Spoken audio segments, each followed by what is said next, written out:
3-2, 2 down. Bases loaded in the 7th. Phillies 5, Dodgers 1. Steve Carlton going head-to-head with Ron Say. High drive into deep left field. Back for Placinski. It's gone. Red Slather.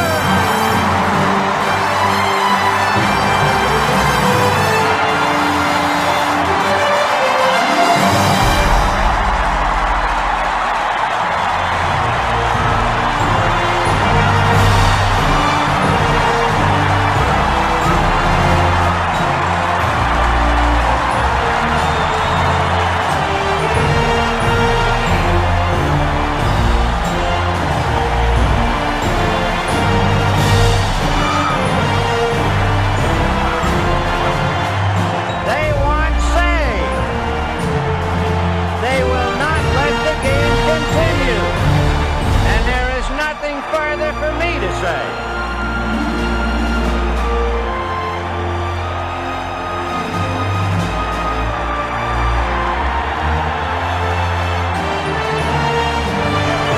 Say's grand slam is the first slam in National League Championship Series history.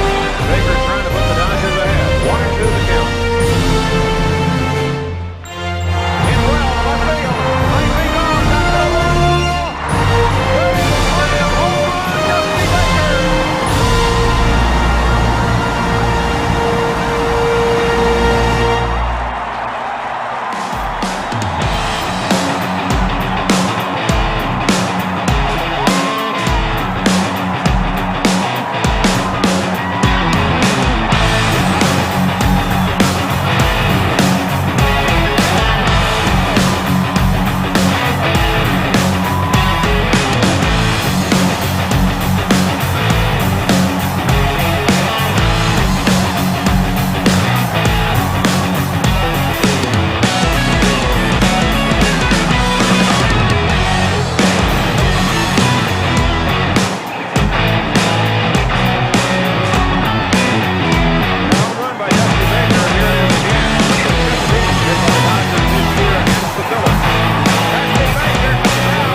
Dodgers have taken a 6-5 lead tonight. What a comeback by the Los Angeles Dodgers. Davey Loeb scores on the base hit by Bill Russell and Reggie Smith the batter. Russell a base hit up the middle. Lope scoring. The Dodger dugout is alive. 4-3 Dodgers. So the error by Gary Maddox prolonged the inning. For the man they call the secretary of the Bank of Philadelphia, the whistle will last forever. Tremendous offense come in. The Dodgers under ball there in Simon John. Victor Amelio, the Dodgers have won it again. They beat the Phillies in 4. Jerry Forster, the winning pitcher here in Florida. Tommy Lasorda. Hey, Tommy.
Hey everybody, we are live, and it's time for Bush League Baseball. Come on, man. 77-78 Dodgers over the Phillies. If that doesn't fire you up, I don't know what does. I know it fired me up. Little Steve Garvey, little Rick Monday, little Davey Lopes. I loved Dusty Baker trotting around like he owns the place. I love it because he does. I love it. That was awesome. Can we just watch that all night? Because I fired me up for a different reason. It made my day. I had more fun than a human should be allowed to have right there. I am having fun. Baseball looks a little closer. We got the draft coming up. We're going to talk the draft tonight. Lots of news, lots of differing, arguing news, it seems, on if we're going to have a baseball season this year or not. We are. I don't know how big or little it'll be, but it looks to me like the owners have backed down and the players are going to get what they want, which is just prorated normal contracts. Are you guys as excited as I am about the prospects of baseball? It looks like it's going to be real to me. Yeah, I'm sure we're going to have it, but it's, they just got to mess with it. Why can't they just sit down, iron it out, and get it over with? Get back to camp. Money. Yeah. Money. That's the answer. Money. Yeah. But do you believe they're going to play? And by the way, Bill, I'm Jeff. That's Bill. That's the other Bill. We all love baseball. Cardinals, you got somebody on the back there? Bill Jr., who are you wearing today? Yeah, it's just the machine, another Pujols spring training jersey. Nothing fancy. Nice. And I see you've got your actual own shirt, Grumpy. I like it. I like it a lot. I got my There's No Baseball jersey on. Right. Hey, I'm in Grumpy. You know what? For actual work today, I was working on pension things. Super boring. And the news is super negative. So I'm just happy to talk about anything else. I feel like I've been grumpy all day, and this is the happiest I've been. And that intro, yeah. Tim says, hey, thanks for being here, Tim. Love that intro. I see about 90 here in the house right now. You're in here earlier. I appreciate it. We go about an hour every Tuesday night, same time, same channel. And then Bill does his awesomeness and splits it up and makes videos out of it. But I just want to hear what you guys think. Are we having baseball, yes or no? What do you think it's going to be? I think one of you said a 54-game season a couple weeks ago. I've been saying 54 because it's 1/3 of 162. Looks like they're talking between 50 and 80. What say you? What do you believe? What do you know? What do you think? Now, the players proposed what, Bill, yesterday or Sunday, 114, that they'd like the season to end the end of October. The owners don't seem to be in favor of that. The one thing that the players had brought up, in case, I guess, the virus kicks in a second wave, which they say could happen in the fall, the players propose foregoing or, I guess, not being paid until later on down the line in case the playoffs had to be canceled. So I didn't know that. They put that on the table, but evidently the owners aren't too keen on the idea. So we'll see where it goes from here. Interesting. Hey, Kay, how are you? I think that now that we've got prorated contracts agreed to again, I guess, because it was agreed to, and I guess they're agreeing to it again. Now the argument seems to be to have less games from ownership, which is so dumb. I'll say it every time. I don't dislike the owners as much as I dislike the umpires, but it's getting pretty close. They're pretty stupid. And, more games is better. I get it. You have to pay 2/3 of a season versus half of a season. Come on, people. Play some games. Play some games. And they're worried. The owners worry clearly they're going to play and not in front of fans, and that's going to hurt them. The biggest thing is raise the rates on the. Yeah, go ahead. The owners are looking at the minimum 50 games and somewhere in that area, which is insane. Yeah, that doesn't make a lot of sense to me. I guess they're figured the less games, the less they got to pay. I don't know if that's their, but yeah, they're cutting into the proration of the contracts, which is not a good idea. And the owners don't want to play in November. I don't know what their reasoning for that is. I guess it all depends on next year. You don't want to have a big gap. I mean, if they play well into November doing playoffs. I mean, and if we go with the same season next year, starting up in February with spring training, second, third week of February, that's not a lot of time off. So there's still a lot of stuff to be ironed out. It's very, very true. Have you seen or heard or read about what the NBA is going to do and the NHL is going to do? And I mean, the NBA is talking about 22 teams, which is not even East versus West. And sounds like a mess to me. Yeah, it does. Latest I heard today, they're talking all the teams will be put up at the Coronado Hotel at Disney. They're going to reserve. Oh, I didn't know which one it was. I knew they were. That doesn't surprise me. That's well situated there, but I didn't know it was that one. That's cool. Movie Mania, Nick in the house. What's going on, my man? I guess they figured because they already had all the rooms and they just put the big, huge tower on there that opened up last year. So, and that's got nice, all the amenities. It's brand new. So it just seems like all the other teams that are well into their plans and just, dotting the I's and crossing the T's, and where baseball, it just always seems as the last of the show. Yeah. Well, you guys know how I feel. I say it every week. Play ball. I don't even care about the NBA in general. I would be stoked to have an NBA game on TV right now. And look at what's going on in the world. I don't want to go political here, but we got to get normal. People are freaking out. Let's have some semblance of regularity. I think it's going to be good for everybody. What do you say down there, Bill Jr.? Yeah, I just want to see him play 54, 116, whatever they come up with. They need to get in a room and really straighten this out because the clock's still ticking, and the longer it's going to get pushed back, the less we're going to see, and we just need to straighten this out pretty soon. Amen. The owners need to get on the same page as the players, which is to do. It's difficult to get on the same page with anybody, let alone MLB owners. So, yeah, 32. I just want to see it. Yeah. Yeah, me too. Do you believe, I think it's likely we're going to play. I've been reading some stuff this week. Maybe it won't happen. Maybe it won't happen. I don't know. Maybe I'm just a positive Pollyanna type here. But do you guys believe we'll have a season? I do. I would call it more than 90%. But what do you guys think? Go ahead, Bill. Yeah, up to that 90% range. Before I was at the 60-50. I don't know. We'll have to see how things in the future. But it's looking like everything's opening back up. We're having test runs here at Texas. Everything is open down here, a little bit more normal than we're used to. And everything's going pretty well. I mean, obviously this other stuff that's going on right now is hindering it a little bit. But yeah, it's about 90-10 as well. We're going to have some baseball. Some got NASCAR back now. Golf is coming back in. So we're looking in the right direction. UFC, yep. I watched a pretty big fight. Sure. Yeah, the fans weren't there, and that was weird, but we'll get used to it. I mean, I'm not a NASCAR guy, but the fans seem to love it. We need to get back. Bill Senior, what do you think? We're playing baseball, 90%. What do you think? It depends on what hour you ask me. Yeah, right. Every time something new comes out, there's hope. I mean, they're coming. They always got to cut it to the wire. Any kind of negotiation baseball ever has. I mean, they had talked before by the second week of June they wanted to be back in the second form of spring training.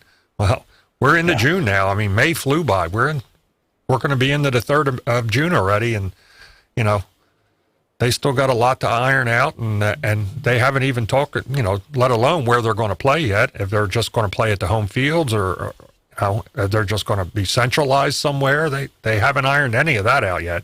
Yeah, I'll be very intrigued. I'm almost more interested in the where more than the how much. I mean, I want games, but I really don't care how much. I think, if we started in July, that's still full on 3 seasons or months, July, August, September.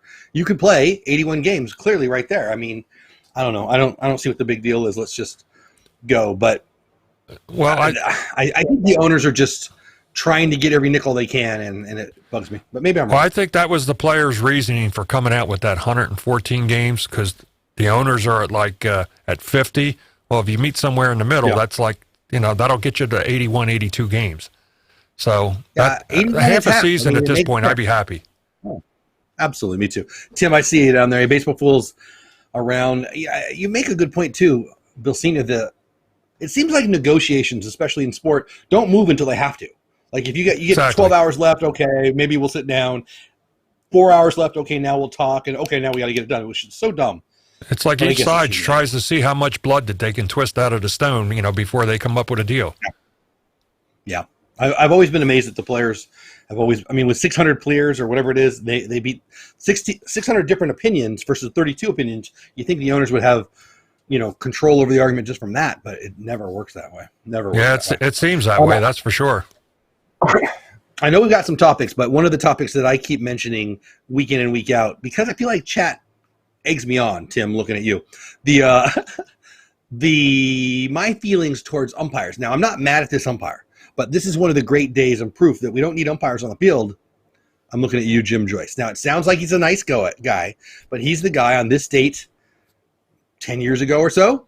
Yep, Colorado 10 years threw ago. the perfect game, and It is a neat story now, actually. I watched, I don't know, I guess it was on ESPN, Sports Center, whatever, and it was a nice story of redemption, and they became friends-ish, and, everybody makes mistakes, but, and deep down, it doesn't matter to me because everybody knows he threw the perfect game. He actually got 28 in a row, not 27 in a row, so nobody doesn't give him credit for it. It's just not, they should just put it on there, now with an asterisk fee, but I don't know. What do you guys say about that? Did you see any of that? Do you remember that? What are your thoughts? Well, my biggest thought of this whole thing here with the umpires and all like that is I think we need to start a GoFundMe so we can get Jeff a little therapy because he's seriously got a problem with umpires. I do. You know why? They suck and they should get off my field. I don't need no therapy. I just need to get them off the field. Again, major league level. Little league, hey, my grandpa can hang out with the kids and play, put it on the tee for him. That's cool. But in Major League Baseball, we don't need them. It's driving me nuts. But anyway, I thought of you guys in the show today when I was doing my work, but TV was on and they had a little thing on the Galarraga not perfecto, which made me, and they mentioned the Harvey Haddock's 12-inning perfecto, and then he loses on an error in the 13th. That's crazy. Yeah. Crazy. That's 9 innings is hard enough, but then to go another 3, that's insane. Now they pull you. You could have a perfect game, and Dave Roberts will pull you in the 8th inning or the 7th inning. Yeah, because the world has changed so much. Yeah, you got a 4-pitcher combined no hitter or something like that. Yeah, exactly. Did you guys ever play in a game or witness live a no hitter? I'm trying to think. No, I've seen plenty on TV, obviously, but Sure. Back in the day, Steve Carlton threw quite a few one hitters, and I was there for a few of those. But cool. I don't believe I've actually ever been to a no hitter. No, Bill Jr. Yeah. So I've never been to one, but I've been a part of a combined no hitter. So in my ACBL Atlantic Ball League, I came in like the 6th inning, and the head coach didn't know that our pitcher had a no going on, and it was like crazy. We're down with Dad, and myself and Mike ended up throwing a combined no hitter. I mean, that's kind of cool and horrible all in one. Yeah, and I'm like, I better not mess this. This is going to be I know, terrible. that's like our pressure, right? The pitcher knew, I'm assuming, right? Oh, he knew. 100%. I don't know how it would feel to be pulled and have a no. I don't. If you knew this guy he's talking about, Jeff, I don't know how he even let the coach come out onto the field. I mean, I had great respect for my coaches. I don't know. I don't know how I would react. I mean, I'm thinking of Coach Layton, my high school coach, and I'm just thinking, how would I have reacted? I loved him enough that I think I would have just said, okay, lunatic, but I probably wouldn't have said anything until we got on the bus. But that's rough, man. I was, as the main reliever on my senior year high school team, I was a part of a couple 37 hitters, I think. I pitched plenty of times with my neck going like this, the ball flying over past me. So this team that Bill's talking about that he played on, he got on that team as a sophomore in high school, and they were all college kids and guys in their late 20s and 30s. I mean, there was one guy that pitched in that league was the guy from Margate I'm talking about, Bill Pepper. What was he, like in his mid-30s? Oh, yeah. He was mid to late 30s by the time you got out of it. Yeah. Yeah, you're still throwing like mid to high 80s. Yeah, Bill got in there his sophomore year, and I think he wound up hitting like mid-300s that year as a sophomore against college age guys. Yeah, the guys didn't have trouble hitting off of me, so I was just told by coach, you told me to pitch to contact, which he never did. But, Sounds seemed good. to be what I was doing, so I just called it that. Hey, you got to depend on your fielders, right? Defense wins championships. I'll pitch it, you guys catch it. That's what I said when the ball zoomed by my head. Yeah, that's what I was supposed to do, right, Coach? Yeah. Anyway, okay, so we're talking a little NBA. I can't even talk today. Major League Baseball draft tonight. Major League Baseball draft is not as popular in the populace as it is some of the other drafts. I see that changing a little bit. People are more enjoying it. I blame Major League Baseball's coverage on all the networks, but MLB Network, and I love it. I love it so much. It's so fun. As a former high school player, but then as a high school coach, it was so neat to watch those young kids. I never got into college baseball, coaching. Certainly was a fan, but it's just so fun to watch it. It's so much drama. I mean, the NFL draft is amazing. I'm looking forward over the next couple of years to the Major League Baseball draft, getting more regular coverage, and I'm excited. My point is, it seems to me that there's more coverage this year of this year's draft than ever before. Now, that's probably a function of we've got nothing else to look at. But would you guys agree? Or is baseball starting to get more coverage with the draft? I feel like it is. Well, it all started in 2000? What was it? 2010. Bill that Mike got drafted. That was pretty much the first one where they invited. That was the first one on TV, right? Yeah, on the MLB channel, and he was the only one that was there. That's right. I do to be remember drafted. I didn't watch it live. In Secaucus, so he was the only one there, and he wound up going Can you imagine? 25th pick. The only one there, and let's be real, could go down as the greatest player of our era. Probably will. Clearly is the best player playing now. Yeah. That's amazing. I mean, I could have been, how many 20 of the 25 guys? Well, he was 25th. So of the 25th pick, was he the 25th pick? So the 24 guys or 26. Yeah, the Angels had 2 picks back to back, and they picked the other kid out of Texas. I can't remember. He's Randall Grichuk. I think he plays with Toronto now. Oh, yeah, you're right. And the only reason they did was it was because something to do with the signing bonus is why they picked him over Trout. I mean, because Mike was only 17 at the time. His mom had to sign his contract. Yeah, no his mom way. had to sign his contract. And how many of those 25 guys before him do we know? I mean, Grichuk, you mentioned one. I bet there's, 10 guys who are names we might recognize? I'm totally guessing, but would you agree? I'm trying to think if Strasburg was the number one pick Strasburg was the number one pick that year, wasn't he? Or was he the year before in 09? I'll look it up. He was the greatest, maybe the greatest college pitcher ever. Yeah. Look it up. So anyway, but you wanted to talk, Bill Jr., you wanted to talk about the draft tonight a little bit, didn't you? Yeah, one thing before we got a couple things, Bill, before we start out there, we forgot to mention that the show now is going to be repurposed as a podcast. If you want to, that's right. Yeah, if you want to go ahead. It's too bad Bill didn't send me a note. Oh, he did send me a note. I just forgot. But yes, we're going to be having this show as a podcast. Where can they find that, Bill? Well, right now it's on Spotify and Anchor, and it's on a couple others. I just got notified a couple other ones. We've only posted one so far, so once we get to three episodes on, then we can get on Apple Podcasts. But right now it's on Anchor, and I believe Google Podcasts or Spotify. We'll get a little library and then tell people. Movie Mania Nick says, did you guys hear more minor leaguers are being cut? Yeah, did you see the David Price story? It's pretty cool. David Price is going to pay $1,000 for all the Dodger minor leaguers for, I don't know, the month of May or June or whatever. That's pretty cool. Yeah, the biggest one, I think, is the Cubs have cut close to 50 players now since March. They cut more in the last day or so. And the other thing was, I don't know what the outcome was, if the Nationals are going to wind up paying them or not, but the major leaguers said that they were going to kick in and not to let any of the minor leaguers pay them their stipends through the end of their what would be their season, the end of August, first week of September. If the Players Union just got their players to do a little bit of that, they would win public. I don't think they're worried about the public relations part of it, but they would win the public relations argument over the owners in this situation like that. I mean, let's be real. David Price, what do you got? 5 minor league teams, so call it 30 players per. What is that? $150,000, $1,000, $150K. I mean, that's a lot of money for Jeff. But respectfully, Mr. Price, it's not a lot of money for Mr. Price. I mean, if you just took the top 5 guys on each team and say, hey, we need $150K each, that takes care of 5 months right there for each player. Such good PR. I don't know why they don't pull that off. I don't know if I could do that. That would cut into my audio fund. I might not be able to do that. That was funny. Yes. If you've seen the picture of Bill's audio setup, you have seen, it's like in the Indiana Jones scene where they just have all the stuff going back forever. Bill has, it's like, all the audio stuff. And I have one little microphone that I point the wrong way most of the time. It's good. I like it. I just got to get it dialed in now. So, Bill Jr., you have some union stuff, draft stuff you want to talk about. Take it away. Yeah, so I had 2 things I wanted to bring up. Originally, we were just going to do best draft class ever, like top 5, top 10 draft classes, whatever years that came out to be. But I'm like, wait a minute, there's another topic we can talk about here too, and that is the best ever drafts by a team. So we'll get draft classes by year, and then the best draft classes by team at the end of it. So I couldn't talk about one without talking about the other. So makes sense.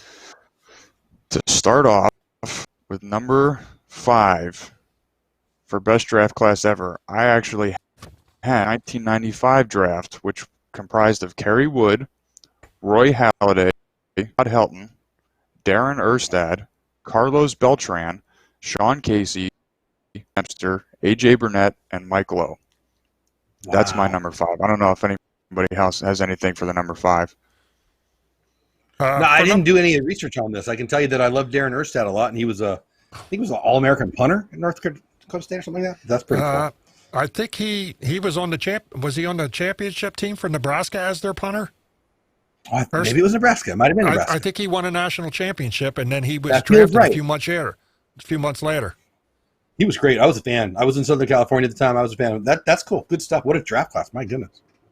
Kerry Wood, 20 Ks. Woo. Oh, yeah. Yeah, and I think this could differ between my dads because when you get down past 4, there's really a lot of good competition, but then you'll see why there's 1, 2, 3, and 4 here in a second, but I'm going to let my dad go with who he has for 5. Number 5 that I came up with, I mean, this is kind of a newer draft class. It was 2005. They had a ton, and these are all first-rounders. You got Justin Upton, Alex Gordon, who plays with Kansas City. At least he did. I'm not sure if he is now. Ryan Zimmerman plays for the Nationals. You got Ryan Braun, Troy Tulowitzki, Andrew McCutcheon, Jay Bruce, Jacoby Ellsbury, and Matt Garza. That's a hell of a first-round class in 1 year. That's amazing. Yeah, that's crazy for all those guys to be in the first round. I mean, if you look throughout the history of the draft since it was, 65 is when it started? Yeah. It's so spread out. Like Mike Piazza was the last overall pick. You know what I mean? Like spread out between the 40 rounds, and it's just crazy that all those guys were in the first round. I mean, with that being said, I'll get into my number 4 here, which is the 1975 class that had Harold Baines, Paul Molitor, Bob Welch, Tim Raines, Ozzie Billy Davis. Now this was a great year for nicknames. You had the Wizard, the Igniter, and the Rock group. And it was just a great year to come out of the MLB draft. I think that it started getting real popular and a lot bigger is because of years like this, just how much talent they got out of it. That's awesome. Yeah, that was now you got three Hall of Famers in that draft class as of right now with Baines, Molitor, and Tim Raines.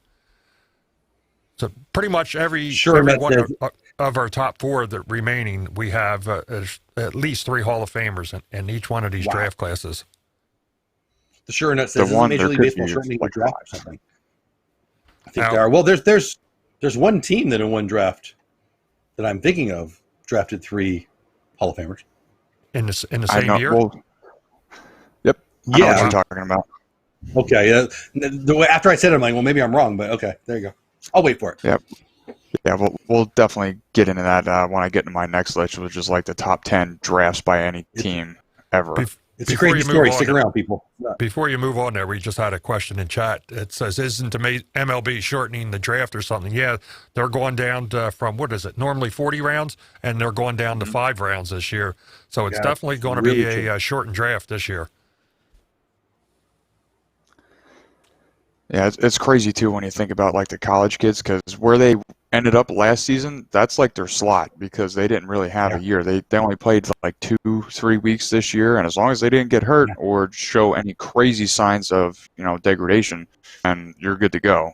But, like I was saying in previous episodes, that you can't work your butt off in your senior year or junior year and get up on the board. It's kind of pretty terrible for that aspect, but... I'll keep going. Much board to get on. I mean, 5 rounds. Yeah, I know. It's 5 rounds as opposed to 40. Like Mike Piazza was the last pick, all because he was godson. It was a pick just because of who he knew. That was a favor. Isn't that crazy? And look how he turned out. Yep, worked out pretty well. Yeah. Oh yeah, it definitely did. That'll definitely be the lowest Hall of Famer ever. Lowest pick making it to the Hall. Probably. Yep. All right, so we got 1985 draft classes, number 3, and you had Will Clark, Barry Larkin, Barry Bonds, Walt Weiss, Rafael Palmeiro, Randy Johnson, David Justice, John Smoltz, Mark Grace. This class is like a crazy list of guys' names. Like, you got Bonds, Randy Johnson, John Smoltz, and then the other, Barry Larkin. It's crazy that all these guys were drafted in the same year and how they ended up turning out. Now, there's Was that three 85? Is that what you Yeah, said? 85. There's 3 Hall of Famers in this class, but technically, if you look at it, there's 5 Hall of Famers in there. One should definitely be Barry in, and Palmyra, yeah. So, oh yeah, Palmero, yeah. yeah, Palmero and Will both on the same college team. Well, with Thigpen, probably Thigpen. yeah. Crazy. Yeah, that was a good year. Oh, Yeah. definitely. So moving on to What number else you got? 2 on this list is the 1973 draft class, which was Dave Winfield, Fred Lynn, and Eddie Murray. That's just like, 3 Hall of Famers Wow. right there. Other accomplishments. That's enough said about that class. Winfield was drafted by pretty much every league, including ping pong, right? And he was drafted by I know two he got basketball drafted in leagues. basketball. Did he get drafted in football also? Or was it just basketball? Pretty sure it was baseball, football, basketball. I think it was the ABA and the NBA. I wouldn't here. I'll look it up. Really? You guys. Yeah, I know he was a hell of an athlete. Saying it, I feel like I'm like, All It right, was so I the Jeff looked up big the Dave Winfield factoid, my number 1, which is the 1971 draft class. Frank Tanana, Jim Rice, Rick Rhoden, George Brett, Ron Guidry, Mike Schmidt, and Keith Hernandez. wow. Another class with 3 Hall of Famers. I mean, those names are just incredible. Like, and then you talk about the Dodgers in that era, which I will here shortly, but it's just incredible that how, man, 1971, that was a great year for baseball for sure. I was alive to see it. That's another thing that I wish I saw more of the things happen live. I know my dad's got thousands of stories. I could ask him where he was, what he was doing when he watched this game that we used to watch on the MLB network. That was an old replay. He's like, yeah, I know exactly what's going on. That's this guy. He ends up going and doing this, that, and the other. And I'm like, oh, that's cool. I'll get there someday. Rhoden, was he drafted by the Dodgers, Jeff? Or I know he played for the Dodgers at one time, didn't he, Rick Rhoden? Yeah, he played for the Dodgers. I couldn't swear if he was drafted there or not. I'm not really sure. Yeah, that's You guys want to see want to hear the Winfield fact? Yeah, well-rounded class with hitters and pitching. It's crazy. It's crazy. Rick Rhoden's still golfing at a high level too. Amazing guy. Yeah. Dave Winfield. Following college, Winfield was drafted by 4 teams in 3 different sports. Padres selected him as a pitcher. It's the 4th overall pick in the Major League Draft. Boy, did he have a gun too. And the Hawks and the Stars. The Hawks NBA, the Stars, the ABA, Utah Stars. And he never played college football, but the Vikings selected him in the 17th round of the draft anyway. That's insane. That's insane right there. That's definitely nuts. Yeah, I'm not going to play college football, but I'm going to get drafted. Whatever. And again, he got drafted in baseball as a pitcher. He's a right fielder, man. Yeah. A right fielder. Power hitting right fielder. How would you like to have been his agent back then? Yeah. Where do you want to go, Mr. Winfield? Anywhere I want is the answer, yeah. Yeah. He signed one of the first big contracts. I remember he was on the cover of Sports Illustrated, him and a million others, but it was because of him, because it was how the draft was changing. And, now it's chump change. But at the time, he left San Diego to go to New York, and it was like big money. Yeah. What a great career. Loved him. Anyway, all right, so where are we at? All right, so now I'm into my best draft single team. So this is a 10-team list, excuse me. And first one is 2009 with the Angels, and that's the year that got drafted. That was his senior year of high school. He got drafted number 25th overall. He's now coming off his 3rd, and he's been obviously the best player in baseball for years now. Also was drafted by the Angels that year is Patrick Corbin, who went in the 2nd. He's still going. And the Angels signed 3 other significant big leaguers who, ran number 24. He went right before Trout. That was what my dad was talking about with the signing bonus deal and stuff with that. And then Garrett Richards was taken in a supplemental first. And Tyler Skaggs was also taken in the supplemental first. So wow, that's a good draft. That's a pretty good draft class right there, the 09 Angels. Yeah. I mean, that's a 1/5 of an entire roster. That's pretty good. That's amazing. Yeah, they good stuff. Made a pretty one for sure, especially taking Trout 25th as opposed to 24th. Yeah. A little bit. If you pick Trout, you had a good draft. It doesn't really matter. You can go home, really, when you draft. Exactly. All right. Number list is the 65 Athletics. Ooh, so I know one. I know the top name. they destroyed the first 3 years of the draft, building their entire foundation and won 3 consecutive from 72 to 74. In the very first draft, they signed 3 future All-Stars in the outfield, being Rick Monday, number one overall, third baseman Sal Bailey was taken in the 6th round, and he just teamed up with how do you say this? Gene Tennis. Gene Tennis. Tennis. Okay, he teamed up with Gene Tennis to win the College World Series for Arizona State the year prior. He was taken in the 11th round. So that's another one. That's a crazy year, especially being like the first year of the draft, coming right out of the gate and picking up 3 All-Stars. Love it. All right, so number 8, 1990 Yankees. Now this is another like draft class. When I start saying these names, you're like, wow, these guys in the same year. Yeah, they really did. So no team ever used to, have the draft and follow rule, which clubs used to control the rights of players who attended junior colleges.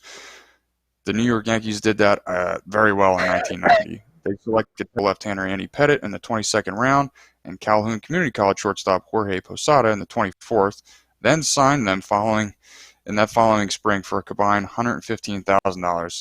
So you take Andy Pettitte and Jorge Posada, you pay just over 6 figures for both. Like, that's crazy.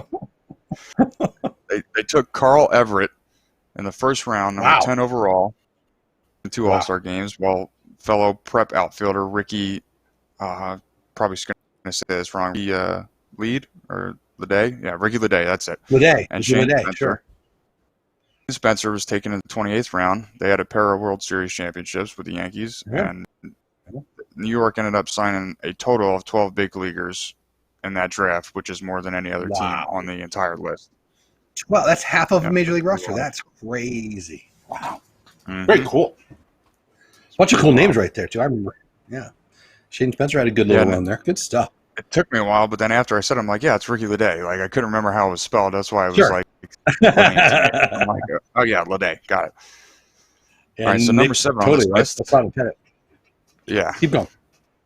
Number 7 on this list is 1989 Cleveland. So the scouting director at the time was Chet Montgomery. He was dismissed after the draft because he took Texas outfitter Calvin Murray 11th overall.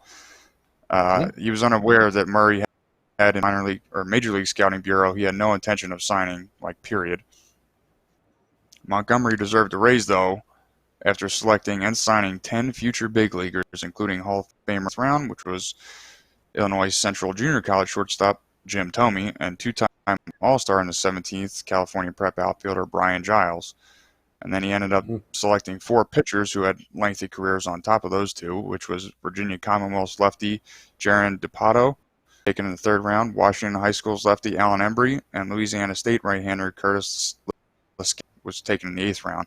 And then top it off with Robert Person in the 25th. So he busted with the 11th overall pick, but then he made up for it in the later rounds.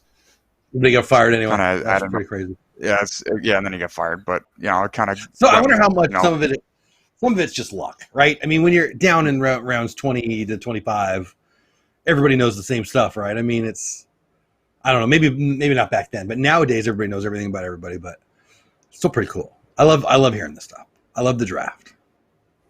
Cool. What else? You're right with most of it being luck, because you got to figure the type of person this guy is going into this system, meeting and teaming up with other guys that influence him, his players, and then going to the next level, and then that coach that influenced him, opportunity. Coaches. Exactly. So it's all just kind of like luck, situation, and circumstance, really, with his unfold. Yeah.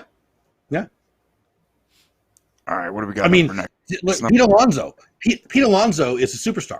Pete Alonso wasn't their major first base prospect. The year before Pete Alonso became a superstar, Dominic Smith was the big first base prospect for the Mets, and now it's Dominic who? Pete Alonso is a superstar. So a lot of it is unknowable. Let's put it that way. Unknowable. I mean, they're all studs.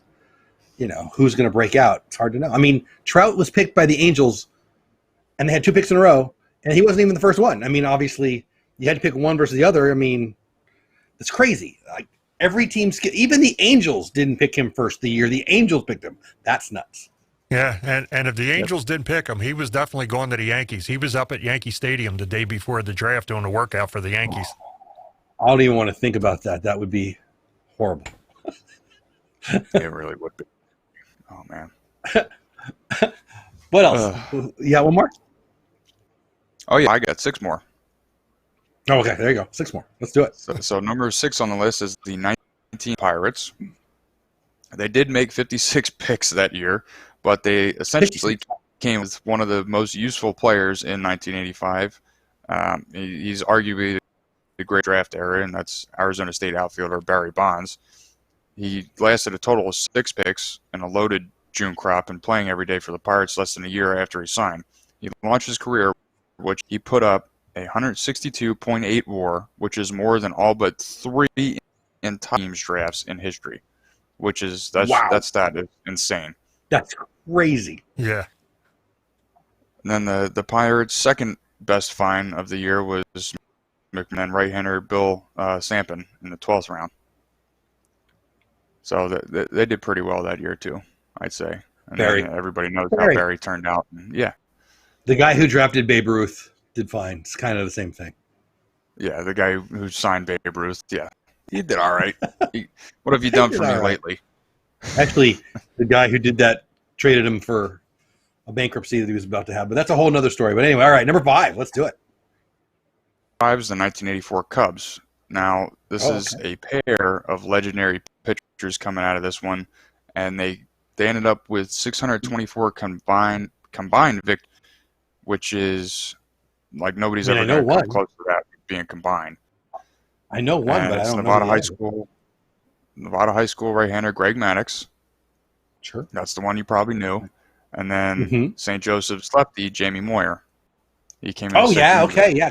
He went to the Phillies. He was Phillies and Mariners, but yeah, he did start. Yeah, he was come on. The Cubs. He played for everybody. Matter of fact, he played for everybody twice, I think. Is he still playing? I think he's 85 years old and he's still pitching, I'm pretty sure. Yeah, he probably is. I don't know what his WAR was. He was a guy, though, that he loved the fans. Like, if he wasn't pitching that day, he would just start by the foul pole before the game even started and just talk to everybody, sign autographs all the way down to the dugout. And if he was pitching, he had his own different routine. But every game that he wasn't pitching, he was signing autographs. A good buddy of mine was like Jamie Moyer's favorite. Had to be his fan club guy. Like I don't know if he met him or what. He would draft him in our fantasy league every year. It didn't even matter if he was didn't matter. He was gonna take a slot no matter what. I think he even drafted him the year after he retired. Like he loved Jamie Moyer that much. And I hear he's a good guy, but I don't know. But he certainly pitched a lot. Yeah, he was one of my favorites when he pitched for the Phillies when I was doing the photography. Yeah. He would, if he wasn't pitching, a lot of times he'd come down into the photographer's well at the end of the dugout, and once in a while he'd grab our cameras and start taking pictures. And that's cool. He was a really nice guy. I'd love to hear, I like to talk to any ball player, but he played in the major leagues. But somebody like that, he played through 2 full Major League Baseball generations. Let's be real. I bet he's got some stories. So if you know him well, get him on the show. Yeah, I don't know him well, but yeah, he was a nice guy. He did graduate high school the same year I did, though, outside of Philadelphia, and then he went on to play at St. Joe's. Nice. All right, what number? Wait, number 4? I don't know. I'm not a good counter. Yeah, we got to get the trivia here too. 4. Yet. Yeah, it's very true. All right, so I'll make these last 4 go quick. It'll probably start making a lot of sense as I get up to number 1. He can tell by my face that I'm serious about trivia tonight, so he's probably trying to delay it. Oh yeah, I'm just trying to push it to the right here. We'll run out of time, and you'll hear the clacker come down.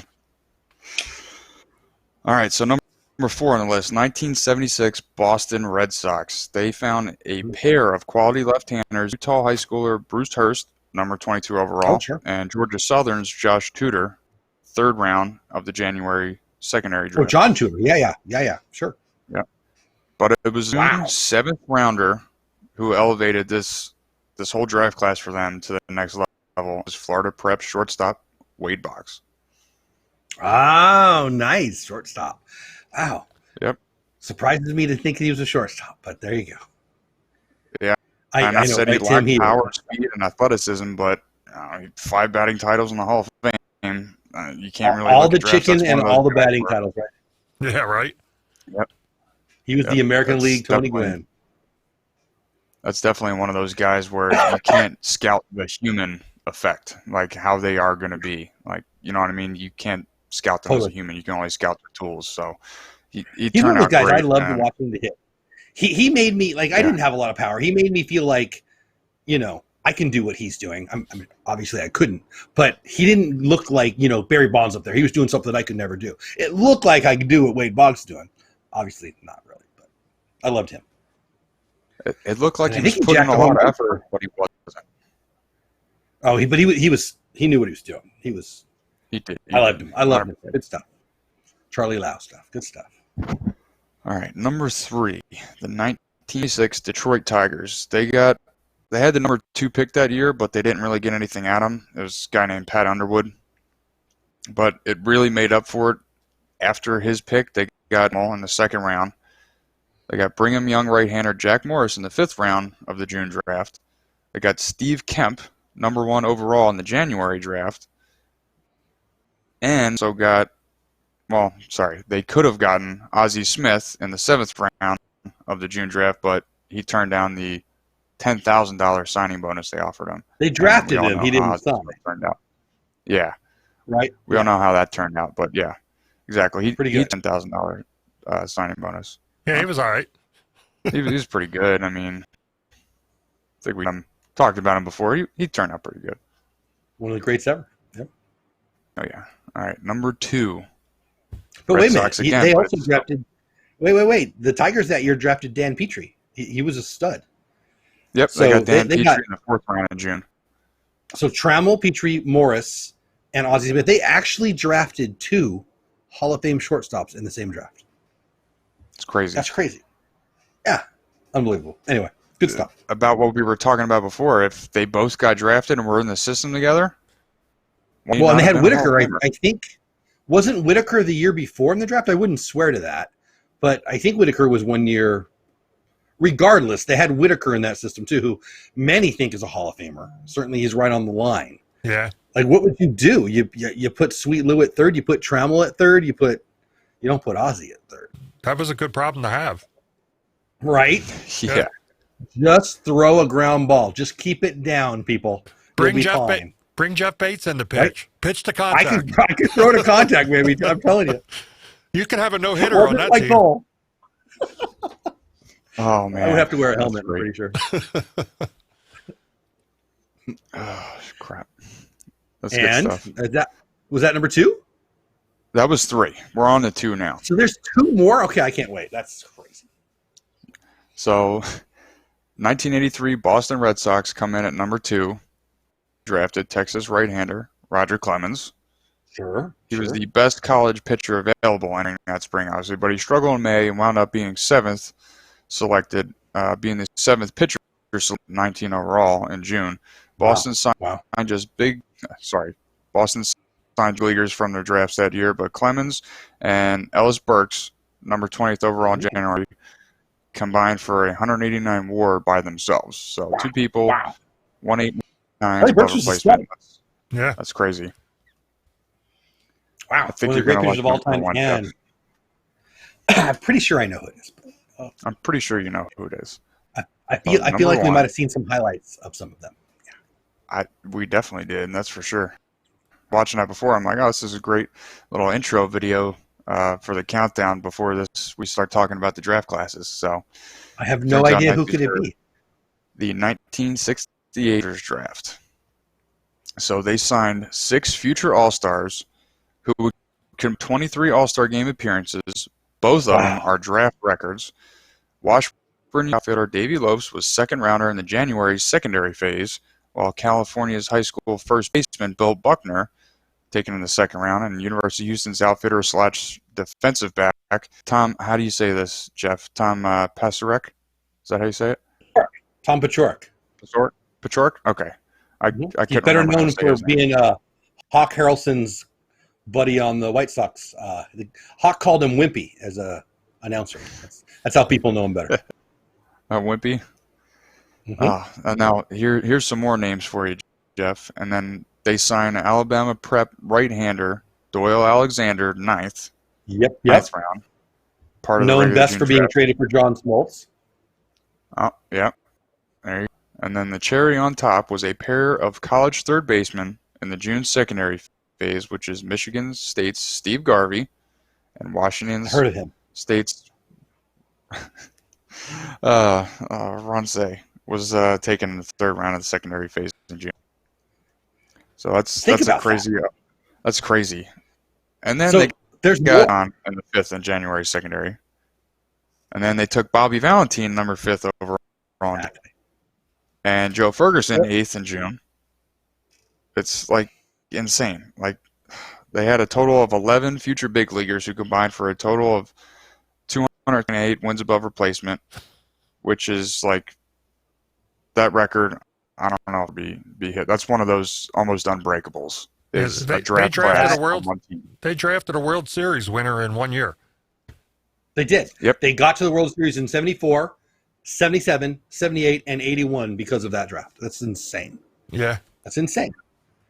Crazy. I mean, Bill Buckner, first baseman. Steve Garvey, third baseman that turns into a first baseman. Ron Say, third baseman. That's amazing that they all worked. And we didn't even talk about Jeff Zahn or Dave Goltz. And there's so many. That draft was unbelievable. I mean, Joe Ferguson was great. Yeah. He was great. Tom Paciorek was above average major leaguer for years. That is such an amazing draft. And Ron Say, Davey Lopes, and Steve Garvey. Yeah. Ron Say, Davey Lopes, and Steve Garvey, 3/4 of one of the longest tenured infields ever, all in that draft. That's nuts. Only on the And there's Dodgers three of my all-time favorite could you players. have Popeye and a penguin in the same infield. All right. Well, Ron Say, like just watching the highlights, watching him run around his home run trot, Yeah. Makes me happy. Like it does. It reminds me of my childhood. And my 77 baseball, my 1977 Dodgers are my favorite team. That's the whole draft. It's all of it. Like 3/4 of that infield that played together for how many years in a row? That's just amazing. Whoever was in charge of that draft should be in the Hall of Fame. Now, who was their shortstop at that time? Was it Russell? Was he Russell Yeah, that's a fun group of players to collect, and I do. The Billy Russell rookie card is 71. I think Lopes is a 74. Ron Say's actually on the Mike Schmidt rookie card, and obviously Steve Garvey's got the 71, but the Bill Russell's 70. I think I said 71. Garvey being a 71, but his best card 72. All classic cards in my lifetime. Like I have that. I have that rookie card, and I'm glad Ron Say's on it because he puts the value in that card. Schmitty? It's like the 77 set. They've got the one with you've got Alan Trammell and Paul Molitor on the same rookie card. Actually, Ron Say is on 2 rookie cards. It's on is it the 72-73 or the 73-74? I think he's on the Schmidt rookie card, even though it's not his first rookie card. I might have that wrong, but that's pretty crazy. But little baseball card. But yeah, that draft is. I mean, think about it. The Tigers drafted 2 Hall of Fame shortstops. Oh, and another Hall of Fame pitcher in the same draft. And we're not saying they're number 1. And I would agree, by the way. Now I'm a Dodgers fan, but wow. They're Hall of Famers, though. We'll switch over that to you there for your Dodgers being number 1, Dodger Stadium. This is like Dodger night. You guys, did you just know I was grumpy today? You guys just trying to make me feel better because it's working. Yeah, I got a hankering for a Dodger dog now. Let's do it. My daughter grilled up a hot dog for dinner, and I'm like, where's mine? My wife's like, I didn't cook it. I'm like, well, tell me where the hot dogs are. Oh, that was the last one. Thanks a lot. And I left the house all like a baseball. It was great. It was great. Well, now I want one again. You ready to put Jeff a little further in the rearview mirror, Bill, this week? You're so I don't know. mean. We'll see. I've been getting I think so. I'm pretty sure that baseball knowledge will prevail from my, guessing at most of these questions. But yeah, you got to look at it. He's this way way, younger Bill. than me, so I just need to be old stuff before he was born. Then I have a shot. You need to miss all 5 this week, Bill, and Jeff needs to get all 5 for him to take the lead. So look on the bright side. Whatever. No respect for our elders. What the heck? All right, here. Let me switch over here. I'll get ready to talk some trivia here. I like it. I'm not going to lie. I love this part. If you guys are having fun in chat, let us know. I see a nice amount of numbers. Only a couple of you guys are saying hi in chat. Totally cool if you want to ninja mode it. But thanks for being here. Again, if you're listening on the podcast, thank you so much for being here on that. 2, we're having a ball. We can't wait for real baseball to happen. This is a good time. All right. I don't really like the scoreboard on the screen, but if you can't see it and it's on the podcast, it says Jeff 10. And then Bill Jr., and there's some numbers. I can't really read it, so I don't want to talk about it. Yeah, Bill's up 14-10 for blind Jeff there. Whatever. I can't see it.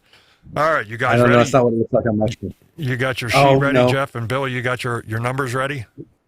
Yeah, I'm I mean, ready it's to not go like we here. do this every week and I forget every time. But here we go. I do. I'm good. All right, you ready, Bill? All right, here we go. Don't ask him if he's ready. Question number 1.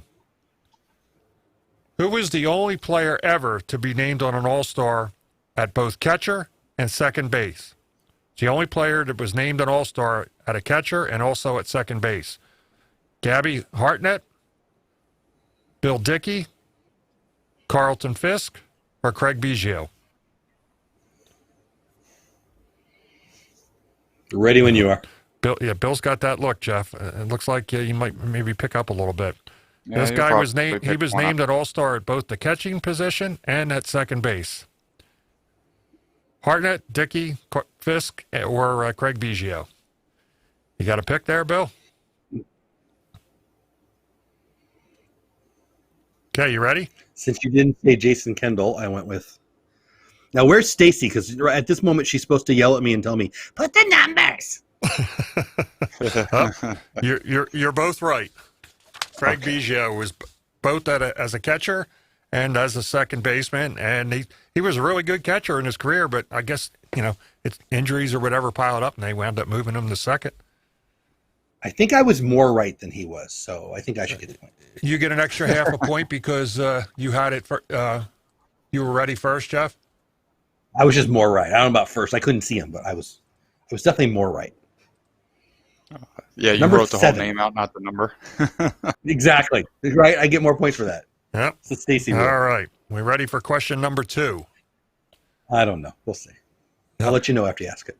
Movie Mania Nick, he's 0 for 1 here tonight. He guessed Dickey. Did he say Bill Dickey? Yep. All right. Question number 2. I could have went with Austin Barnes, but Who holds the all-time home run and RBI records among Puerto Rican players? Juan Gonzalez, Carlos Delgado, Ivan Rodriguez, or Bernie Williams? I don't know. This player holds the all-time home run record and RBI record for Puerto Rican-born players. Juan Gonzalez, Carlos Delgado, Ivan Rodriguez, or Bernie Williams? You both ready? I'm ready to go. All right, what do you guys got? Well, Jeff's wrong and Bill is wrong. You're both wrong. Carlos Delgado. Delgado is one of only 6 players to ever hit 30 home runs for 10 straight seasons. That's what I said, isn't it? Yeah, that's what I said. Number 2, Carlos Delgado. I don't know. We're gonna have to go to the replay. Let's see what it said. I could have sworn. No, the umpire said no. I don't know what's going on there. I just This is rewound an it. That's auto- exactly what I said. Okay. All right. My bad then. So raise your hand if you agree that umpires don't know how to do anything right. I was just shocked that Jeff got it wrong. That's what it was. I didn't know. I knew it was one of. I was pretty sure it was one of the 4. That's all I knew. So how about the chat there? We'll go to the chat. Did Bill? Is that what Bill had? Delgado? I think he said Darren Erstad again. I'm pretty sure that's what I saw. All right, I missed Just that wrote one. somebody in like a picture, like, yeah, he's not even on the ballot, but I'm gonna write him in. I love your face, right? Like you're like, no, that's what I said. I'm like looking at the Dad! numbers, like I held it up backwards or something. I You missed know it. what? You're never going to write the number down I again. was really shocked that Jeff got that. Oh, well, you can't go into the lost column then tonight, Bill. You're up a week on Jeff now. You could go 0 for 5, and Jeff can go 5 for 5, and you'll still be tied. If I can still go 5 for 5, you've got math issues, buddy. Not this week. I'm talking about next week. If we stop now. All right, here we go. We're going to Number go G. number 3. All right, what do we got here? By the way, watching Juan Gonzalez watch his kid smash was pretty cool. Oh yeah. Question number 3. What player hit 49 home runs and 140 RBIs and won the American League MVP in 1969? Was it Boog Powell, Frank Robinson, Carl Yastrzemski, or Harmon Killebrew? So I'm just going to say out loud, I do not know. But I like math, and I feel like this is a good guess because math and things. So I'll explain it after I hopefully get it right. You got your pick, Bill? Yeah. You ready? Okay. I think I'm pretty Now, close. you're a twin. You're pretty close. You think you're pretty close. You're a Twins guy, so I fear that I'm wrong. But the guy I picked won 2 of them. So No, it was Carlos Delgado. No, it was Harmon Killebrew. Oh, we're both darn wrong. it. You're both Darn wrong. it. Yep, I thought Harmon it might be Killebrew. him because you're like the Twins guy. Yep. Neither Oh, I Yaz or used to Killebrew, like but trivia. Anytime you I want know, to throw think in a about the- correct answer, just feel free to mix one in anytime. You know what? I'm going to mix in a brushback pitch as soon as I can figure out how to throw through the internet. How about that? Yeah, I've heard about your pitch, and it probably wouldn't hurt. I could hit people. That was not a problem. I could get hit, and I could hit people. Get out of my batter's box, too. I couldn't hit the umpire, although I tried. But stupid catcher could catch it. I didn't throw hard enough. All right. Let's keep all this. right. Disaster. We're going on to question number 4. Who was the first major league player to make $1 million in a single season? Catfish Hunter, Mike Schmidt, Nolan Ryan, or Pete Rose? He was the first player to make $1 million for one season. Hold on. I've got to scratch my thing out. And you always go with your first one, right? And I'm going with my second one. Oh, my confidence is not high. All right, you got a pick, Bill? I'm good. My confidence is good. I'm up 5. Okay. What do you got, Jeff? Well, I went with Catfish, and then I crossed it out with Nolan Ryan. Okay, and what do you got, Bill? You're both right. Nolan Ryan. He signed in 1980. He signed a 4-year. Totally not helpful. Yeah, he signed a 4-year, $4 million contract. So $1 million a year for 4 years. So you're both right. I'm glad I changed it. Yeah, that would have been embarrassing to go down one even further, Jeff. I'm plenty. No. You know, but I'm We got not one All right, question for you to make. I'm not one to break any stones or anything, but you know.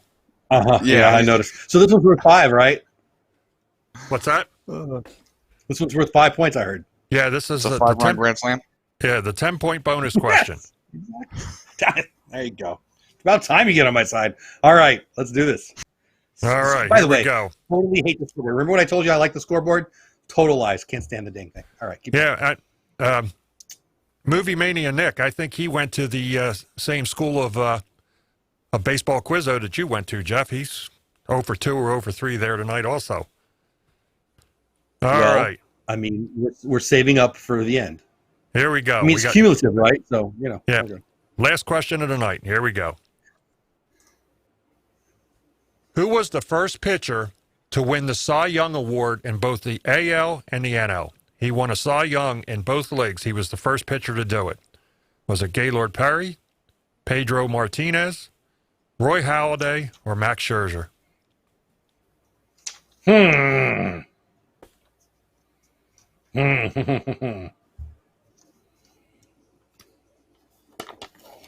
I'm going to need some extra time on this one. I think Bill, he's looking pretty confident there. I think he's he's fanning himself there, Jeff. I think so. All right, what do you guys I got? think I'm right. So Gaylord was with the Padres, and they had such a long career. I want to go with that, but I'm going to go with Doc. Which it sucks, Yep. because even if I'm right, that's what he got. Nope, you're both wrong. It was Gaylord Perry. He won the Cy Young in the American League with the Indians in 1972. And in 1978, Jeff, how did you not get this? He won 78. Who did he win it with? Padres. That's why I Yes. almost went with him, because his career Yep. was better as on the other teams. But Yeah. I didn't remember him winning with the Indians. But yeah. Yep. I thought for sure you were going to get that one. I tried to, throw a little gratis question in there, Jeff, maybe in hopes you might get one right. Padres won like 8 games, like 20 years in a row, and they had a 76 Cy Young Award winner and the 78 Cy Young Award winner. 2 different dudes, by the way, and they still couldn't win. How bad of a team was that? I mean, Randy Jones, 75, 76 seasons, 2 of the great seasons ever. That 76 season Randy Jones threw, Oh, unfathomable. He was Greg Maddux before Greg Maddux was. I loved Randy Jones, except when he pitched against the Phillies. He was a Phillies killer back then.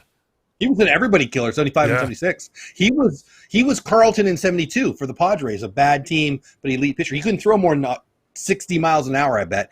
And heck of a guy, Randy Jones Barbecue. If you went to a Padre game anytime in the mid 80s to mid 90s, you met Randy Jones. You wiped off his sauce. Super nice guy, unbelievably friendly. He even had Randy Jones car washes that my dad would go to just so I could bump into him. And we did like a lot. Like he was everywhere. And he wasn't helpful in the scoreboard thing. But other than that, it was fun to talk about Randy Jones. I love Randy Jones. How many are in a golden sombrero, Bill? 4. 4? Yep. I think movie mania Nick. I think he hit the golden sombrero tonight. I don't even like you anymore. I don't know. Also, 1977 Topps, Randy Jones, one of my favorite cards. Love that card. One thing I'd like to point out here, what's this, the 4th week of our quiz here? I haven't answered one wrong yet. Yeah. All right. I'm going to figure out a way. Well, no, we're going to have to do a season or something, and so I can get you back. Yeah. Maybe what it is, maybe we'll have to do it after this is over, this like season or whatever. I'm more of the host kind of a skill. I'm more of the Vin Scully than the Steve Garvey, unfortunately, for me. I'd rather have been the Steve Garvey. Maybe after Bill polishes you off, maybe I'll have to go up against Bill next season. I being beat down the way I am, I agree with that assessment. And I feel like you guys totally cheated me out of. Now, every time I said it's a double pointer, every time I get one, he gets it right. That's the problem. I miss ones he gets right. Next week, Bill, brush up. Next week, I'm going to have to give 5 Dodger questions. Remember? Yeah. I'm guessing anyway. What year? Whatever year he was born, it's got to be before that. Remember I mentioned the brushback pitch? I don't want to, start anything, Jeff, but somebody's in chat is on you. They're pretty good. Is Stacy back? What happened? No. Bill Jr. may have to call in. Tim, I thought we were buddies. He says Bill might have to call in sick next week. I've got something for you, Tim, and it's really, really late, but it's going to have to come with. Who's Tim? I need to know who your favorite team is. I need to know that before I can send this mail. Who's your favorite team, Tim? I need to know. And I probably should know who the team you dislike the most is, because you're more likely to get that. And like what era too? I need to know what era. Tim Pruitt talking to you. That's right. You told me that. Dodgers. Did you tell me that? I'm having a what like years did you are your favorite teams? Are you like a now guy? Like my 77 Dodgers are my favorite team. What's your favorite team, Tim? I need to know. Like what era wise? If it's 77, we're in good shape. Or 81, something like that. I don't know. With this beatdown, I would just like to remind everybody that Kurt Gibson did hit that home run off Eckersley in '88, and it just makes me feel good to talk about. Yeah, I watched it again the other day. He still hit it again. I don't know how he does that. Every time they have it on, he winds up hitting that ball out again. I've watched that swing a million times, and more time, ladder still won't slide. I know, right? Backdoor slider just staying out there. Well, and he just kind of flicks it too. Like I don't even know how he did it. Yeah. Okay. All late 60s, early 70s Braves. Ooh, late 60s, early 70s Braves. I have to write that down. Ooh, I'm going to have to. Well, the good thing is you've been waiting like 27 weeks for the mail. It might be another 27 now. I'm going to have to find some. 60s, 70s Braves. So who we got? We got Hank. I guess. What was it? Ralph Garr was on those teams back in the early 70s. Ralph Garr? Ralph Garr? Where does that come from? Yeah. No baseball a little bit. Raise your hand if you're a Ralph Garr fan, like now, 77 White Sox. I can tell you that. Wasn't Dusty Baker on that team when Hank Aaron hit 714? Wasn't Dusty Baker a Brave? He is, but I feel like you just mentioned Ralph Garr. I feel like this is the first time he's ever been mentioned on the internet. Like Ralph Garr, really? Yeah. Wow, I watched a lot of baseball. Going into the deep. And when I was supposed to be in bed as a kid, I had my transistor radio with the earphones in. Listen to a lot of Mom, I don't want to go to bed. Ralph Garr's on deck. Said nobody ever. What the heck, Ralph Garr? Yep. Phil Niekro was on that team. Phil Niekro, well, and Joe Niekro for a while there. Clayton Boyer, he played for the Yankees at one time too. I think of the Cardinals. Tim just mentioned him, or maybe it was the Cardinals. I thought maybe he played for the Yankees too. Boyer now. Boyer. I don't know. Phil Niekro, okay, yes. Chipper Jones was your aunt's favorite. Oh, that's K. There you go. Very cool. It's been a while, which is a good song, since Garr was on the radio or internet. Isn't Garr like a weird looking fish? Terry Garr. I liked Terry Garr. Ralph Gar? I think 77 top set. I know he was a White Sox on the 77 top set. I can't believe we're talking about Ralph Gar. Yeah. Okay, so 1670s Braves. I'll find something. Obviously, the Hank home run in what was that? 74? Is that when he hit the home run? 74? 74 or 75. Yeah, I remember. Pretty sure it was I remember 74. I watching think that it was game. opening day. More than I think about it, it was opening day 74. It was off Al Downing against my Yeah, Dodgers. I was going to say, what team was that he hit 714 off of? I don't care. This is Kick Jeff Well, I Ice love down Hank night Aaron. tonight. Right? What's the Yeah. score? Oh, good. The scoreboard left. Oh, did the scoreboard break? Oh, too bad. It was so close. Oh, I watched hold on a Hank minute. hit. That's cool. Hold on. Oh, That's cool, Tim. That's very cool. for those that are wondering, yeah, there you go. No. Recount. Hanging Chads, whatever. Yep. I don't. Bill wind up picking up Do one I this get week. points He's for up, knowing- he's up 5. I deserve points for knowing who Ralph Gar is. Let's be real. Bill Jr., you ever heard of Ralph Gar? Tell the truth. Or I know about the alligator gar that we got down here in Texas, but that's about it. I do too from Duck Dynasty. I think I saw that episode. Outside of that, I don't know what the heck your dad's talking about. I don't also know what time it is. Are we overtime? Are we undertime? Are we good Yeah, on time? we're over about 15 over. Oh, jeez. Yeah, it's all right. Should I wrap it up or you do not know many people. Ralph, I mean, I'm going to look up some Ralph Gar. When we start off the trivia and I'm the trivia giver rather than to try to get the answers right, we're having a Ralph Gar trivia night. I'm telling you that right now. Yep. Who was That'll on be it? riveting YouTube right there. Who threw out that name? Your boy Grumpy did. Your boy Grumpy. I do like the jersey. I do. Yeah, I would wear that jersey. That's my man at Disney, man. Grumpy. I totally needed that. I was just grumpy all day. All day I've been grumpy. I got You know the what shirts, happens the when hat. you... Do you? Yeah. That's cool. I've got more dopey things than grumpy because my family's mean, but I'm thinking they'll give me some grumpy stuff too. Hello, Detroit Disney Duo. What's going on? Detroit Disney Duo, we're taking a poll. Have you heard of or have you not heard of Ralph Gar? I know, but stay anyway. It's usually good stuff. All right, and the scoreboard's broken, so I'm glad you got here late, Detroit. I had fun. So next week, my prediction, we have season details. What say you? What's your prediction for next week? Bill Jr., you go first. Yeah, I think we'll actually have a little bit more solid evidence than we had this week. Players union, owners are still kind of clashing heads, but I think what my dad said earlier was right. They're gonna meet in the middle somewhere and be like, all right, let's figure this out so we stop losing however many thousands of dollars we're losing a day on this coronavirus hole. So the more time leads on, the more it's going to pressure them to, hey, we're losing a lot of money. Let's just make what we can while we can. So I think next week we'll have a little bit clearer picture of what's going to happen in the 2020 season. And again, my dad says, every day it changes. So there's I'm like 80% that we're going to have better news next week than we did this week. Yeah. Here's my prediction. I do. Please.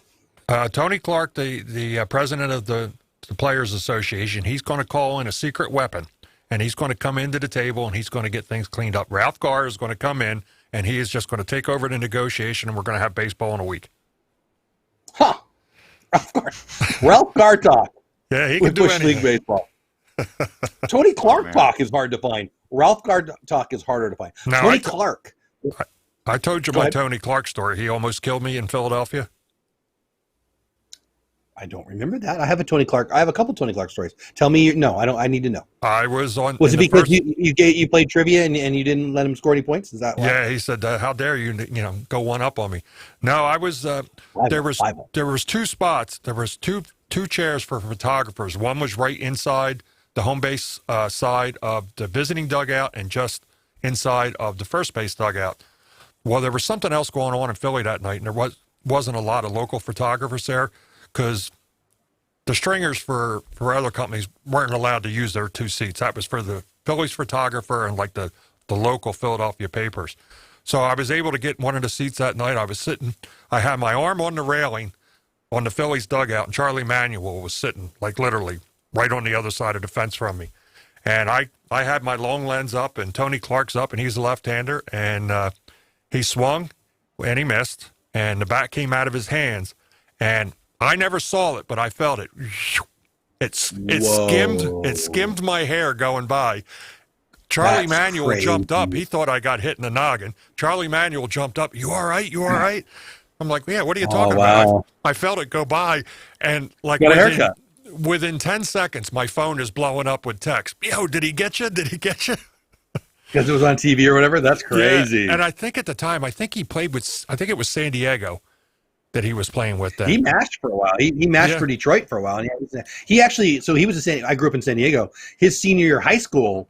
So my good friend, one of my best friends, Steve Baum's little brother, who I coached in baseball and stuff, he was the number 2 scorer in the San Diego County in basketball. Brian Baum was behind number 1, Tony Clark. Tony Clark was massively talented guy, obviously. See, I used to have a mullet. Couldn't be stopped. And that's why I got a buzz now. I can't grow hair on the top of my head. He's still on shaved that. it right. He didn't hear my basketball story at all. Yeah, I did. I never saw it coming.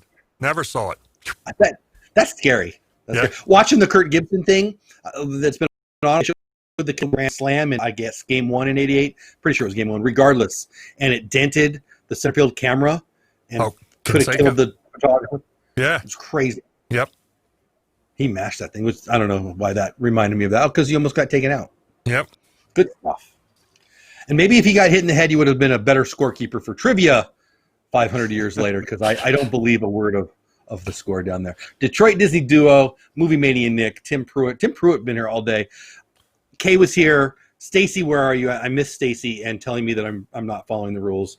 But we're thinking about you, Stacy, wherever you are. Everybody who's in chat, thanks for being here. What do you guys want to promote? Anything you want to talk about? Anything else you want to say? Remind them, obviously, every Tuesday night we go live, stuff like that there. Talk about the Facebook maybe. What do you want to tell them about? Yeah, just follow us on Facebook. We're always posting stuff there, and our Instagram. And like we were talking about earlier, all our shows now, the next day, they'll be up as a podcast. And right now, they're on Spotify and Anchor, and there was a couple other small ones that they're on now. But in the next week or two, we should be on Apple Podcasts as well. Very cool, very cool. Rico Carte. I think years later he got famous for the, Rico Suave song. Pretty sure that was the same. Yeah, I remember him. Rico Carte, yeah. I mean, so I'm going to hook you up, Tim. I'm going to dig through my stuff, and whatever that Disney thing is that I haven't sent you to, we'll get you some Brave stuff too, and that'll be fun. Don't feel bad, Tim. I'm still waiting for one of the episodes when I had to pick out what Jeff was lying about. Right. You'll be all right. What did I owe you from there? I don't know. There's got a big pile over there. Yeah, if you want to get a couple questions right here, I could always help a brother out and send you a little scan of the questions there, give you a little heads up. I don't know. I'm more about. I'm not even gonna say it. Bill Jr., what do you want to tell the people? What do you got going on? Anything you want to brag about or talk about or anything? No, just thanks for joining us again this week, everybody. Come back next week, Tuesday night, 9 Central, where me and Jeff are 10 Eastern. Check out our Facebook page. I put up a great video of Andrew McCutcheon on TikTok in his bathroom. It's hilarious. If you haven't seen it yet, get to our Facebook page and check it out. It is well worth 30 seconds that it takes. Yeah, I have heard he's funny, and he proved it. That was pretty fun. I'm not on TikTok, but he dresses up like that all the time. He's got a name for it, Uncle something, right, Bill? He calls him. Oh, is that a character he does? I didn't know that. Yeah, that's like his alter ego. It's Uncle something. People love Kutch. Oh, people love Kutch, so he must be a great guy. I don't know much about him, but certainly a talented guy. But everything I've read is glowing about that guy. He's so skilled too. Like, oh shoot, he was an MVP, and wasn't he an MVP? And he was like 2 or 3 years in a row in the top like 3 or 4. Like, he had a time there that he was the best player in baseball. And you're right, Tim. You're right. You will never be poor if Jeff owes you something. I like that. I might need to get a T-shirt or something. That's pretty good stuff. What's the TikTok, Addy or Bill? I don't know. Do you know his TikTok? Oh no. MLB channel posted it, and then it's on Facebook. I saw it on Instagram on my. I look at a lot of baseball things, so it shows up on your whatever they call it on Instagram. Your, I don't know, cover page or whatever they call it. That's where I saw it. It's pretty fun. And also now I forgot to mention too, we're on Twitter now also. So we're posting stuff on Twitter, and just look up Bush League Baseball on Twitter. And that you don't get banned as Bush League Baseball hasn't, to my knowledge, Bush League Baseball hasn't been banned on Twitter yet. Not yet. True. We're trying. Okay. Maybe I'll bring up some Ralph Gar trivia on there and see what happens. I'll throw it out there. Yeah, that might get us banned talking about her on Twitter. I wonder. We need to find out, is Ralph Gar still around? Because I need to make it the goal to get some of these people on the show. Hey, and I don't know he was Ralph a good Gar. ball player. Ralph Gar was a good ball player on those Braves teams back then. I mean, I know that people have things to do, but inquiring minds want to know. Is Ralph Gar still going? What's going on with Ralph Gar? Does Ralph Gar even have a Wikipedia? He does. He has a Wikipedia. I'm thinking he's playing with Franco in that for that one minor league team over in Texas. What's he, 61, still trying to make it? Julio Franco? Well, Julio Franco. He's born in 65, so you'd be pretty close. He'd be 75 now. Says Gar, this is Wikipedia. He's got his own Wikipedia. But you know what? He's got a Wikipedia page, and I don't. So there's that. Gar was a free swinger who could confound defenses by hitting to all parts of the outfield. Wow, somebody's trying to win a Pulitzer Prize on Wikipedia. Gar batted 300 or better 5 times during his career. That's pretty good. Yeah, he was a good player. The Roadrunner. Right up. Yep. Oh my goodness. See, I think of it as the White Sox. Gar was used as a DH in California, managed to hit just 167, 13 seasons in the major leagues, and it says here his career highlight was being mentioned on an episode of Bush League Baseball. That's cool. There you I go. like that. Whoever put that in. I need to learn how to edit Wikipedia so I can just be annoying and put Bush League Baseball things in. It's just a click away. Right? It's just a click. Look at Tim. I happen to know Tim. You're right, because I was just looking at his Wikipedia. And it says here, Tim says, Jeff, he is in Monroe, Louisiana, and 74 years old. Did you know that, or did you go to Wikipedia just like I did? Because, Tim, if you know that just off the top of your head, you scare me. But that's awesome. It's like my Ralph great-grandfather. Gar, Yeah, Charlie U-Haul. I knew him. He's a great, like, what? There's no person in the world named Charlie U-Haul. It's U-Haul your own stuff, Pop. Like, own stuff out of the thin air. Yeah, my grandfather he was the BS master. I love man, it. that was I like one of those the kind of craziest stories I ever heard. He actually said he That's knew cool. Charlie U-Haul. And we're like, are you kidding me? So it's funny you say that. I have one grandson, and I have 2 granddaughters going to be born over the next week and a half. And I feel like I want to be the BS grandpa. I want to make up crap. Like, it's funny you said that. I'm already the Disney grandpa for the 3-year-old, but I feel like I want them to think that I believe all this crazy stuff. So I don't know. I think these little girls who haven't met yet are in for it. But Yeah. I can relate to Charlie U-Haul stories. I think I would like that. Yeah. I don't know what happens to us when we get older, but you know what definitely happens to us? We get beat by young. I should call you a whippersnapper. Can I call you? Yeah, You'll be there the you first go. person I ever call a whippersnapper. All right. I don't want to see Bill Jr. there. I want to see the whippersnappers next week. All right. I'll allow it. All right. I think that's it. Have we done enough damage tonight? Don't forget the podcast, Bush League Baseball, where you find podcasts. Is that right, Bill? Yep. Senior? Anchor and Spotify, and I just got notified today of a couple smaller podcast apps. I forget what they are offhand, but in the next week or two, we'll be on Apple Podcast. Love it. Movie Mania Nick, Tim Pruitt, the Sure Nuts. Kay was here. Everybody was here in Ninja Mode. And there's definitely more numbers than chatter, so I see you. I see you, and I'm glad you're here. Have the best day ever. Be safe out there. The world's crazy. Fear strikes out all the time. Ooh, Jimmy Purcell. Oh, there you go. Anybody catch it? Anybody get it? All right, never mind. Have the best week ever. Be safe. Talk to you soon. See ya.